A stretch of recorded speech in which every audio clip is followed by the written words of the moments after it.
عندنا معلومة كمان معرفش هي غلط ولا لأ، هي إن ممكن الناس تستخدم بعد التمرين أو بعد الماتش شاور سخن، ده بيعمل لي ريلاكسيشن في العضلات. يعني بس خالص خالص ان احنا ناخد دش سخن بعد الرياضه. يعني معروف ان الرياضه بتعمل شكل من اشكال التهتك البسيط في العضلات، وده يعتبر شكل من اشكال الالتهاب.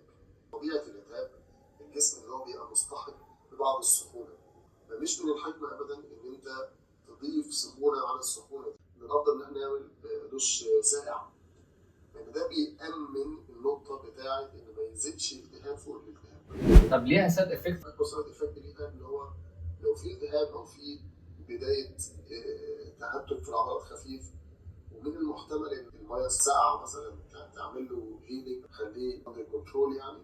لا، الميه السخنه بالعكس طبعا هتزود الالتهاب جدا، وممكن المكان ده يورم كمان.